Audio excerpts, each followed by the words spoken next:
જે બાળકો છે, સંતાનો છે, એ એના માતા પિતા પાસે અમુક વિષયોની વાત કરી શકે એવું વાતાવરણ સર્જવામાં કેટલાક અંશે આપણે નિષ્ફળ રહીએ છીએ એવું તમે માનો છો? અને જો તમે માનો છો તો એવું વાતાવરણ સર્જવા માટે માતા પિતાએ શું કરવું જોઈએ? 100% માનું છું. કેટલાક અંશે નહીં, માતા પિતા માહોલ બનાવી નથી શકતા, માતા પિતાના શેડ્યુલ હોય છે એટલા હમ, માટે. હમ, પણ શું કરવું જોઈએ તમને ચોક્કસ કહીશ. મારો પ્રોગ્રામ છે સંતાન ઉછેરનું મૂલ્ય, પેરેન્ટિંગ, વેલ્યુ ઓફ પેરેન્ટિંગ. જી, એમાં તમને બધા સમાધાન મળી જાય, પણ હું તમને ટૂંકમાં સમાધાન આપું. બિલકુલ. ટૂંકમાં સમાધાન એટલું છે, કંઈ ના થાય ને હમ, તો ખાલી 5 મિનિટ બાળકની બાજુમાં શાંત ચિત્તે બેસી એના ખંભા પર હાથ મૂકીને ખાલી એટલું પૂછવાનું, બેટા આજે તને શું થાય છે? બધા જવાબ આવી જશે. બેટા આજ તને શું થાય છે? શું થાય? ઘરમાં ઘૂસતા પહેલા થોડું માઇન્ડસેટ શિફ્ટ કરો. હમ, ઘરમાં મા બાપ આવતા જ નથી. ઘરમાં ડોક્ટર, એન્જિનિયર, વકીલ, ચાર્ટર્ડ એકાઉન્ટન્ટ, મોટી કંપનીનો માલિક, મોટી ફેશન ડિઝાઇનર, એના ઘરની ગૃહિણી ઘરમાં આવે છે. સ્ત્રી ને પુરુષ ઘરમાં આવે છે. મા બાપ નથી આવતા. એ મા બાપ જો ઘરમાં આવતા થાય તો માહોલ આપોઆપ બની જાય. આપણા દાદાને, આપણા બા, આપણા વડવાઓ ક્યાં શીખાતા પેરેન્ટિંગ?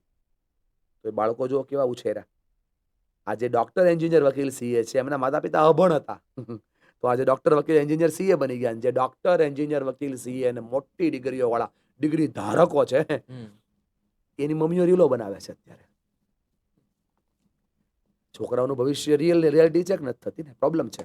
સમજવું અઘરું પડશે. જેની માં ભણી નહોતી એ એન્જિનિયર થઈ ગયા, હમ, અને જેના બાળકોને અત્યારે ખૂબ ભણાવવામાં આવે છે, સિનિયર, જુનિયર, પેલાનું ઢીકડું, એ માં બાળક પ્રત્યે માતૃત્વ ક્યાં ગયું? બાપનું ક્યાં ગયું?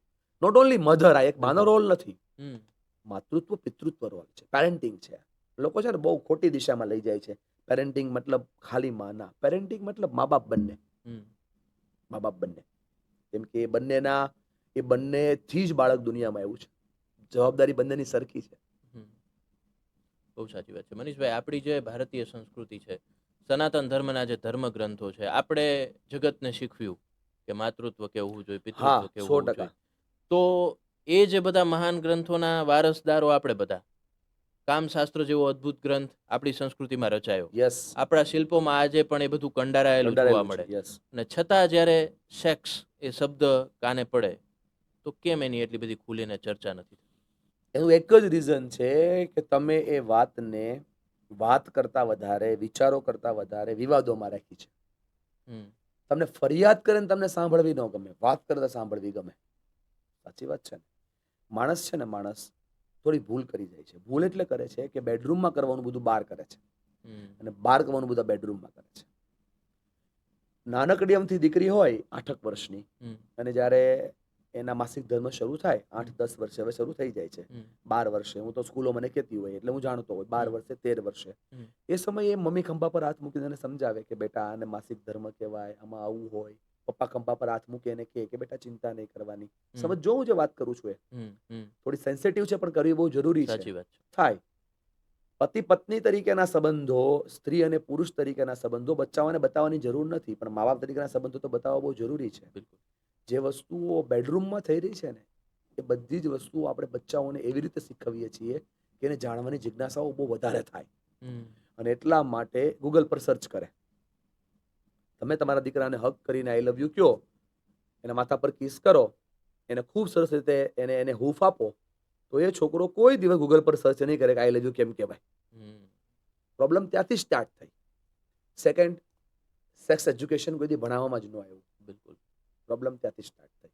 અત્યારે ખૂબ સારું કામ કરે છે અમુક એનજીઓ, જે ગુડ ટચ બેડ ટચ શીખવે છે. બહુ સારું કામ કરે છે અમુક એનજીઓ જે એજ્યુકેશન સેક્સ એજ્યુકેશન શીખવે છે. માણસને સમજાવવામાં નથી આવતું અને શબ્દ વધારે વિફરે છે. ગાળ શું છે? ચાલો તમે મારો ઇન્ટરવ્યુ પોડકાસ્ટ કરો છો ને, હું તમને પૂછું, હમ, ગાળ એટલે શું? હમ. જવાબ દો.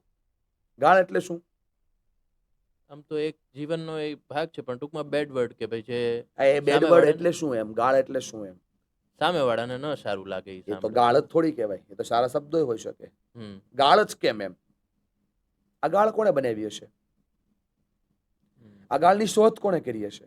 હમ, આ ગાળ પહેલી વાર ક્યારે બોલાણી હશે? મને પેલો વિચાર આવો આવ્યો, હમ. બિલકુલ. તો મેં સારા સુગંધ લોકોને પૂછ્યું, હમ, તમારા માધ્યમથી કહું, ગાળ જ્યારે કપડાં બન્યા ત્યારે ગાળ બની.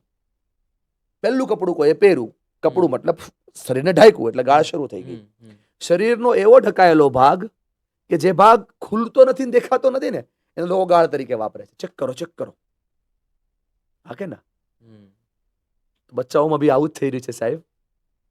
એને બતાવવામાં નથી આવતું, શીખવામાં નથી આવતું ને એટલે ઈ ગોતે છે. અને ખોટી જગ્યાએ દોરવાય. અને જગ્યા ખોટી જ છે બધી. હમ. એક જ જગ્યા, તમે જ હમણાં આપણે બે હાથે જ વાત કરી, જગ્યા એક જ સાચી, મા અને બાપ. બહુ સાચી. બાકી બધી જગ્યા ખોટી.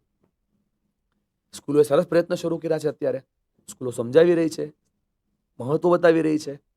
આ ઉંમર એવી છે, ઉંમર સમજાવી રહી છે. બહુ સારું કામ બધા કરી રહ્યા છે. અને જાગૃતિ એ જ જડીબુટી છે. હમ. તમારા મારી વાતથી કદાચ એક ટીનેજર્સ 20 વર્ષનું બાળક સાંભળતું હશે, યુવાન સાંભળતું હશે અને એ સેલ્ફને અવેર કરી લેશે, કામ પતી ગયું.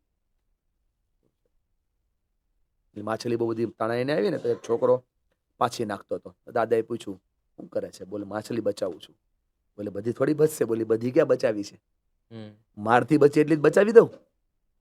એ હું જ કરી રહ્યો છું. અત્તરીઓ બનીને નીકળો છું ભાઈબંધ.